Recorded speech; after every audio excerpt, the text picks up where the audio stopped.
Күндүн негизги билим жаңылыктары менен тааныштырып, студиядан Нурастан Бакытбеков, саламатсыздарбы.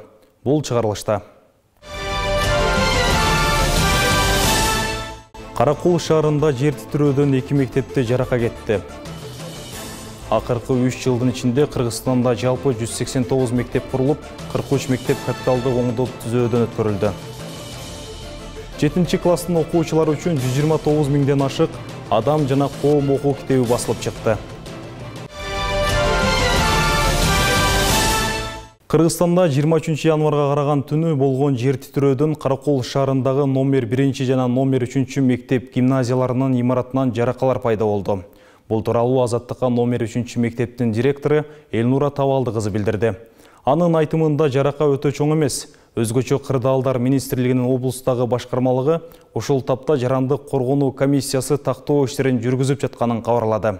Алдын ала тактоо иштери боюнча Тоң районунун Көксай айылынан бир, Жомарт Бөкөнбаев айылынан дагы бир адамдын турак жайынан жарака кеткен. Каракол шаарындагы Ленин атындагы орто мектептин жана бала бакчанын дубалдарында жаракалар пайда болду деген маалымат түшүп, шаардык жарандык коргонуу боюнча комиссиясы тактоо иштерин жүргүзүп жатат. Чет Өгүз районуна караштуу Ак Шыйрак айылынын башчысы Таалайбек Баякунов буга чейин айылда 8 үйдөн жарака кеткенин айткан. 2023-2024 окуу жылында математика, физика, биология, химия жана информатика предметтери боюнча улуттук олимпиада башталды. Биринчи этабы 20 январдан 3 февралга чейин онлайн форматта өтөт. Олимпиаданын биринчи этабы январ айында онлайн, экинчи этабы февраль айында ал дагы онлайн форматында өтөт. Ал эми Олимпиаданын 3 жана 4 этаптары март-апрель айларында офлайн режимде өтмөк болду. Бул сынакка окуучулар өз каалоосу менен катышат.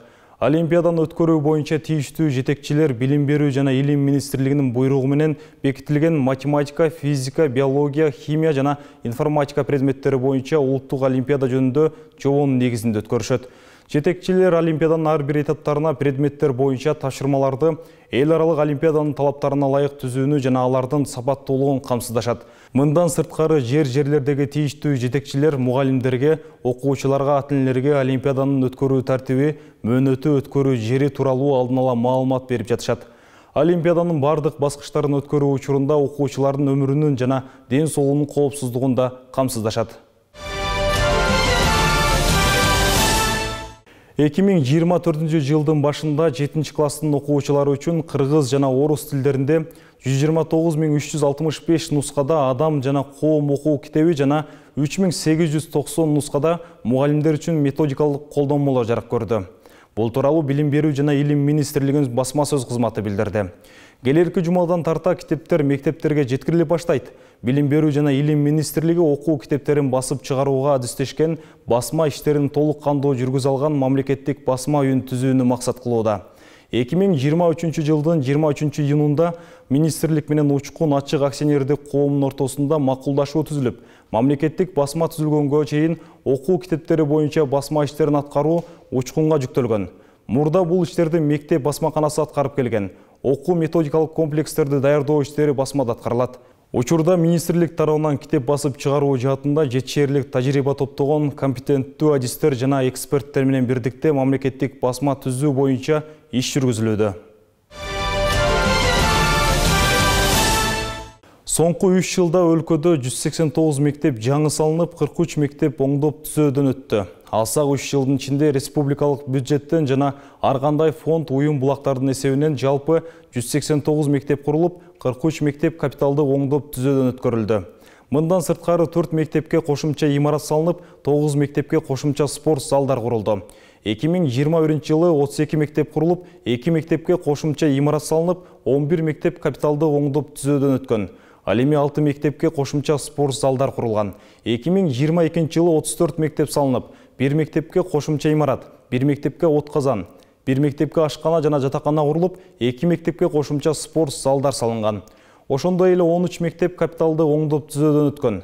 2023 жылы болсо, республикалык бюджеттен жана ар кандай фонд уюм булактардын эсебинен 123 мектеп курулуп, 1 мектепке кошумча имарат салынды.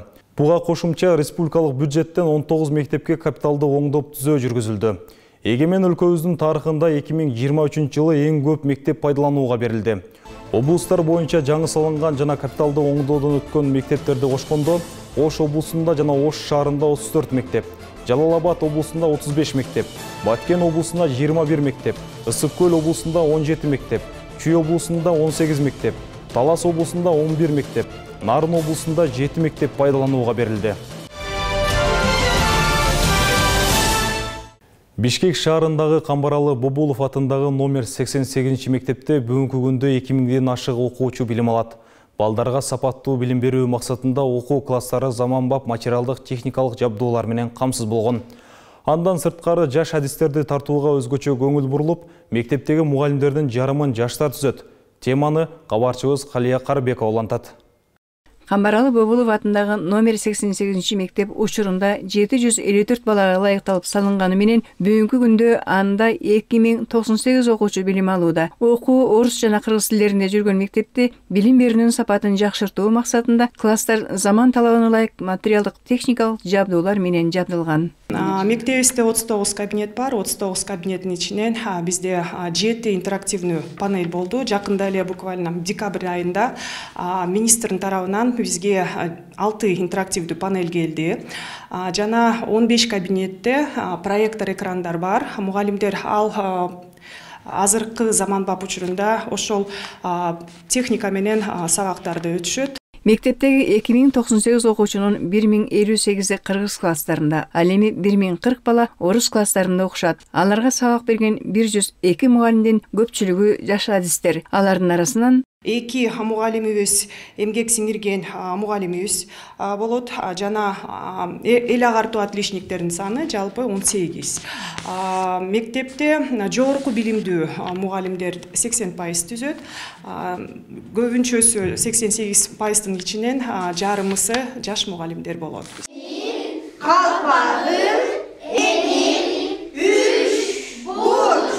Заманбап сабактын талабына ылайык сабак берген мугалим бул идеалдуу мугалим деп эсептейм. Немец окумуштуусу Дистерер мындай деп айтканда, мектептеги эң маанилүү кубулуш, эң үлгү болорлук нерсе, эң жандуу мисал бул мугалим деп. Мына ошондой мектептеги жакшылыктын башаты болгон мугалимдик кесипти тандап, анын чоң жоопкерчилигине терең маани берип, балдарга билим берүү үчүн баарынан кечип эмгектенүүгө бел байлаган жаштардын бири физика мугалими Эрмек Имангазиев. Ал 2020 жылы Билим берүү министрлигинин жаш мугалимдин депозити сынагынан өтүп келген. Быйыл өзүнүн депозитин алып кубанып турган чагы. 2024 жылы өз депозитимди алдым. Ага чейин 3 жылда 4 эмне жетиштим, албетте эң биринчи окуучулар менен иштешкен, арасында мугалим коллегалар, сонун мугалим коллегалар бар, эжекелер бар, агайлар бар. Окуучулар менен иштешкен алда өзүнчө бир керемет. Чын башкаларга билиши мүмкүн, бияка келип иштесе, сонун өзүнчө атмосфера алжак. Балдарды окутуудан рахат алган Эрмек Имангазиев 4 жылдын аралыгында физика, математика сабагын мыкты окуткандыгы үчүн мектептен, райондон бир катар сыйлыктарды алууга жетишкен. Окуучуларын сабакка кызыктыруучу өзүнүн ыкмалары да бар. Азыр айтышат да, бүгүнкү күндө математикадан, физикадан кызыккан балдардын саны аз деп. Ушул кандай сиздердин мектепте? Физика, математика негизи айтышат, бирок ал адамдын өзүнүн негизи кызыктырып өтсө, адамдын кызык. Мисалы мен физиканын өзүнүн методум бар, тесттерим бар. Тем более азыркы учурда аз технология өнүгүп атат. Мектебибизге жаңы технология келди. Ошолор менен байланыштырып өтсө, албетте окуучу кызыгат. Анын өзүнүн жолдору бар негизи. Самый эң башкысы көңүл болсо, ошо кызыккан сабакка көңүл болсо болду. Бүттү, алып кетет баарын. Мектептеги педагогдор жамааты бири-бирине шык берип, тажрыйбалуу мугалимдер жаштарга насаатчы болуп, күн сайын билим берүүнүн сапатын арттыруунун үстүндө эмгектенип келишет. Мугалимдердин айтымында, келечектеги мыкты адистерди даярдоо дал ушул мектеп партасынан башталат. Андыктан балдарды окутууга жоопкерчиликтүү мамиле жасоо мезгил талабы. Калия Карбекова, Бекболот Тогдурбек уулу, билим жаңылыктарына. Россиянын Бишкектеги илим жана маданият борбору Кыргызстан жана бир катар башка өлкөлөрдүн студенттери үчүн Россия тууралуу пайдалуу маалымат менен бөлүшкөн портал иштей турганын маалымдады. Маданият аралык воркаут долбоору Россия жөнүндө кызыктуу маалымат берип, чет элдик студенттер эң көп туш болгон кыйынчылыктарды айтып, пайдалуу кеңештерди берет. Долбоор толеранттык борбор тарабынан иштелип чыккан. Берүүбүздү дүйнө жаңылыктары менен улантабыз. Венгрия бийлигинин 1-январдан тарта мугалимдердин айлыгын көтөрүү чечими билим берүү кызматкерлерин канааттандырган жок. Украинада мугалимдер жана гуманитардык уюмдар балдарды жаңы ыкмалар менен окутуунун жолдорун издеп жатышат. Бул боюнча кененирээк кийинки тасмада сөз болот. Украинада согуш башталгандан бери жүздөгөн мектептер талкыланды. Учурда мугалимдер жана гуманитардык уюмдар балдарды жаңы ыкмалар менен окутуунун жолдорун издеп жатышат. Биз чакан командабыз, 30 мугалим бар. Биз күчтүү болушубуз керек. Балдарга бардыгын жасай тургандыгыбызды көрсөтүшүбүз керек. Окуучулар кандай болбосун билим алыш керек. Азыр мектеп окуучулары кошуна айылдагы мектепте окушат, бирок гуманитардык уюмдардын колдоосу менен жергиликтүү маданият үйүндө класстык кааналар ачылган.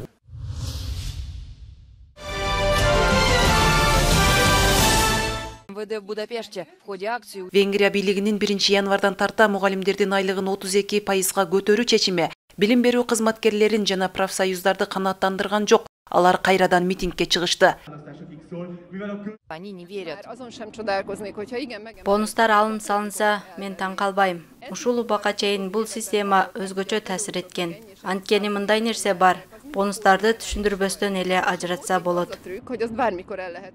Будапешттеги Венгриянын ички иштер министрлигинин имаратынын жанында наразычылык акциясына чыккан жүздөгөн мугалимдер, студенттер жана алардын ата-энелери биз чегинбейбиз деп кыйкырышты. Акциянын жүрүшүндө катышуучулар мындан 1,5 жыл мурда башталган наразычылыктарын дагы да улантарын билдиришти.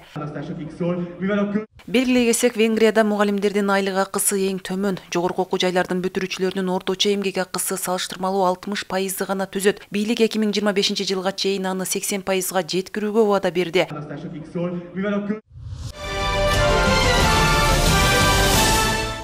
Мына ушундай маалыматтар менен бүгүнкү чыгарылышыбызды жыйынтыктайбыз. Жакшы кабарлар менен амандашалы. Кечиңиздер көңүлдүү улансын.